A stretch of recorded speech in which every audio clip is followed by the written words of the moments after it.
ఆంధ్రప్రదేశ్లోని రాజమహేంద్రవరం పరిసర ప్రాంతాల్లో సంచరిస్తూ జనాలను వణికిస్తున్న పెద్ద పులిని పట్టుకునేందుకు అటవీ శాఖ అధికారులు ముమ్మర ప్రయత్నాలు చేస్తున్నారు.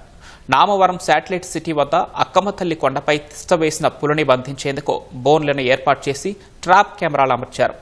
మత్తుమందు ఇచ్చేందుకు గన్లను కూడా సిద్ధం చేశారు. పగలు సేద తీరడం, రాత్రులు వేటాడటంతో పులిని పట్టుకోవడం సిబ్బందికి కష్టంగా మారింది. మహారాష్ట్రలోని తడోబా పులుల అభయారణ్యం నుంచి దారి తప్పిన పెద్ద పులి ఛత్తీస్గఢ్, తెలంగాణ మీదుగా రాష్ట్రంలోకి ప్రవేశించినట్లు అధికారులు చెబుతున్నారు. ఈ పులి సుమారు 600 కిలోమీటర్ల మేర ప్రయాణించిందని అంచనా వేశారు.